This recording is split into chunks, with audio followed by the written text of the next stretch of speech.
Bloody hell, what's this doing here? Oh, g'day guys. Welcome to the newest build. Alright, so right here we've got our newest project car, which, like everyone says, is going to be the new daily. Hopefully turns into the daily, but we'll see how things go. This car is a 99 Nissan Stagea, come out factory as a RB25DET NEO, all-wheel drive auto, but has been converted to manual, which was perfect because I needed it to be manual. As you can see over here, over the top, we have an 8 HP. I needed a manual to be able to connect up to the transfer case to be able to make this work properly, because you cannot connect up an auto transfer case in this kit. So, as you can see, there's already been a lot done and you'll get caught up along the way, but this is going to be a roughly 550, 600 horsepower, all-wheel drive, 8-speed, 8 HP auto, running a max ECU, every sensor you can think of to make it safe, reliable, responsive, just make it an all-round great car. It is a G35 900, had a 3770 on it, which I switched out for a 35 900 to get a bit more top end. This car was resprayed about 12 months ago. It has never driven, never seen the road since, but it's been resprayed. It's Millennium Jade with a twist, so it's one of the color codes. One of the metallics has been switched out to make it a bit more glittery. All the accessories, the roof rails and the pillar trims and stuff have all been painted in a Toyota black, also with a twist. It's a little bit different. It's dirty as, so it's hard to see. But this car is, to me, paint job wise, it's been done as like a 9.9 out of 10. The guy that resprayed it, he thinks it's only like a 7 out of 10, but you know what? I don't. I really think it's nearly literally blemishlessness. It's like, This is still straight off the gun. it's straight off the gun and it's dirty, but there is no nips in it. There's no runs. There's no nothing anywhere, and it is literally straight off the gun, immaculate. It's full, every panel off paint job. The only thing that wasn't painted at the time when it was done was the engine bay itself, and that was because the engine and everything was still in it. It was a running, driving car. So right now, while we're doing all of this, I plan to do the bay, finish the bay, same colour, motor's out, do all the bits and pieces. It's getting some cams. It's already got head studs and gaskets and everything else that's all needed to have been done. I've just decided to put cams in it while it's out this time. I kind of wanted to do it last time, but I didn't have them. So yeah, plan is to get all that stuff done to the motor and box while it's out, paint the bay, put it all back together, wire it.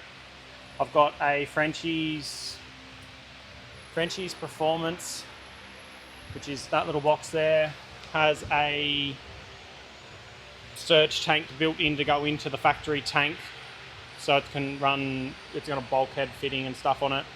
It's actually in the car right now.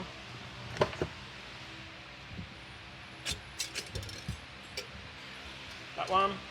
So it's got a surge tank built in with a bulkhead, fits into the factory tank, so I can run twin pumps.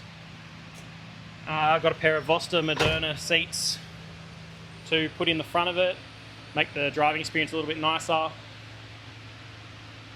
Like, I've just got boxes and boxes and boxes and boxes and boxes of parts, which is just, it's going to be ridiculous. So much work I've already done, and I feel like I've done nothing. I got a whole heap of adjustable arms to put into it, wheels and tyres, yeah, the Adamat adapter kit for the 8 HP. I have piles of parts for exhaust and all sorts of stuff. I have a sequential shifter from Track Industries, which is where the whole kit come from, to be able to, for the 8 HP, to be able to select gears and so forth.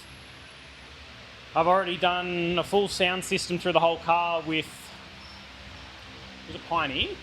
It's a Pioneer head unit. I'm trying to remember the speakers. Can't remember. Anyway, it's got speakers. I was going to say, where's that little tweeter? There's a little tweeter here somewhere. It'll tell me the brand. Maybe. Maybe not. Rockford? Yeah, Rockford Fosgate, that's what it is.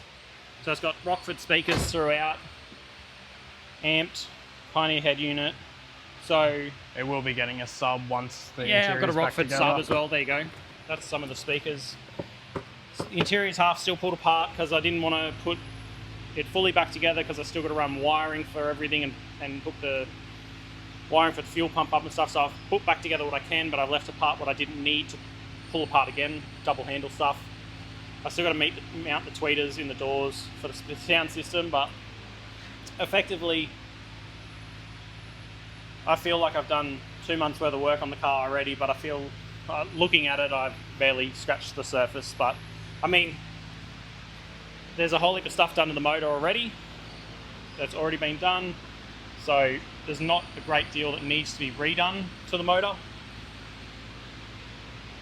Basically, yeah, cams and springs, paint the block. I just want to kind of freshen everything up, vapor home what I can, ceramic coat, powder coat, paint.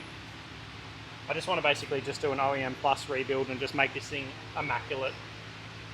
The paint, the outside of it is, why not everything? And while we've got it apart to the point we've got it right now, we're actually going to, other than strip and paint the engine bay that's matching colour, we're going to lift it up. We're going to already pressure clean a whole heap of stuff. A few things I want to sand and tidy up, and we're going to seal the hole underneath. I normally use Raptor, but I've got this HB 955 Tough Liner that I'm going to use, which is just black, which is basically the equivalent to Raptor.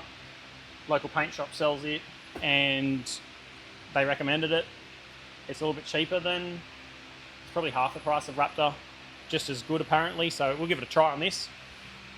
If it's any good, we'll use the same stuff on the bottom of the Valiant when we finish that off, which is still so far from done, but yeah, we're just gonna try and hook in, get this thing stripped, painted underneath bay, and then put all it back together and continue on. So this is the first kind of episode of many. I have already done half an episode on the 8HP, and I'll finish the rest of that episode when we put it all back together. So there'll be one full episode alone on just the 8HP kit. From start to finish. Yeah, proper start to finish on it, installing the whole kit on the box, pulling the box out, splitting the box from the transfer, installing all the components, fitting it onto the 8HP, massaging the tunnel where it needs it, fitting it up to the car, all the way through, and wiring it up with that the max ECU. I'll just keep all that as one whole episode so that it makes it easy for reference. And yeah, I'm just going to break it up into separate episodes throughout the time as to each individual kind of part, doing the motor stuff, and then yeah, paint, so forth. So anyway, continue along, and yeah, we'll show you the progress as we go.